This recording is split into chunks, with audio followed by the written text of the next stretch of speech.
ಆಕ್ರೋಶ ವ್ಯಕ್ತ ಆಗ್ತಾ ಇದೆ. ಬಂಧನ ಆಗಬೇಕು ಅನ್ನೋ ಒತ್ತಡ ಇದೆ. ಗೃಹ ಸಚಿವರು ಹೇಳಿದ್ದಾರೆ, ಸ್ಥಳೀಯ ಪೊಲೀಸರು ನೋಡಿಕೊಳ್ತಾರೆ ಅಂತ. ರಾಜಕೀಯ ಕಾರಣಗಳಿಗೆ ಆಗ್ತಾ ಇರೋ ಚರ್ಚೆ ಏನು ಹೇಳ್ತೀರಿ?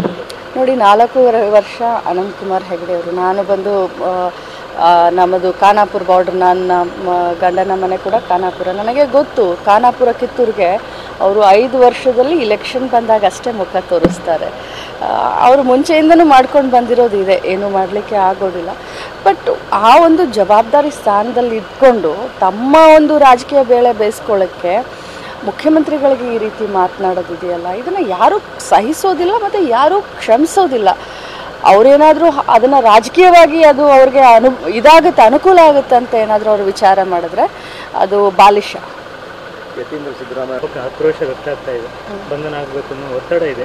ಗೃಹ ಸಚಿವರು ಹೇಳಿದ್ದಾರೆ, ಸ್ಥಳೀಯ ಪೊಲೀಸರು ನೋಡಿಕೊಳ್ತಾರೆ ಅಂತ. ರಾಜಕೀಯ ಕಾರಣಗಳಿಗೆ ಆಗ್ತಾ ಇರೋ ಚರ್ಚೆ ಏನು ಹೇಳ್ತೀರಿ? ನೋಡಿ, 4 ವರ್ಷ ಅನಂತಕುಮಾರ್ ಹೆಗಡೆ ಅವರು, ನಾನು ಬಂದು ನಮ್ಮದು ಖಾನಾಪುರ ಬಾರ್ಡ್ರ್, ನನ್ನ ಗಂಡನ ಮನೆ ಕೂಡ ಖಾನಾಪುರ. ನನಗೆ ಗೊತ್ತು, ಖಾನಾಪುರ ಕಿತ್ತೂರಿಗೆ ಅವರು 5 ವರ್ಷದಲ್ಲಿ ವರುಣ್ ಹೈನುಗಾರಿಕೆ ಮಾಡಿ ವರ್ಷಕ್ಕೆ 75 ಲಕ್ಷ ಆದಾಯ ಗಳಿಸ್ತಿದ್ದಾರೆ. ನೀವು ಕೂಡ ಅವರಿಂದ ಕಲಿಬೇಕಾ? ಅವ್ರ ಜೊತೆ ವಿಡಿಯೋ ಕಾಲ್ನಲ್ಲಿ ಮಾತಾಡಬೇಕಾ? ಈಗಲೇ ಫ್ರೀಡಮ್ ಆ್ಯಪ್ ಡೌನ್ಲೋಡ್ ಮಾಡಿ. ಎಲೆಕ್ಷನ್ ಬಂದಾಗ ಅಷ್ಟೇ ಮುಖ ತೋರಿಸ್ತಾರೆ. ಅವರು ಮುಂಚೆಯಿಂದನೂ ಮಾಡ್ಕೊಂಡು ಬಂದಿರೋದು ಇದೆ, ಏನೂ ಮಾಡಲಿಕ್ಕೆ ಆಗೋದಿಲ್ಲ. ಬಟ್ ಆ ಒಂದು ಜವಾಬ್ದಾರಿ ಸ್ಥಾನದಲ್ಲಿ ಇದ್ಕೊಂಡು ತಮ್ಮ ಒಂದು ರಾಜಕೀಯ ಬೇಳೆ ಬೇಯಿಸ್ಕೊಳ್ಳೋಕ್ಕೆ ಮುಖ್ಯಮಂತ್ರಿಗಳಿಗೆ ಈ ರೀತಿ ಮಾತನಾಡೋದಿದೆಯಲ್ಲ, ಇದನ್ನು ಯಾರೂ ಸಹಿಸೋದಿಲ್ಲ ಮತ್ತು ಯಾರೂ ಕ್ಷಮಿಸೋದಿಲ್ಲ.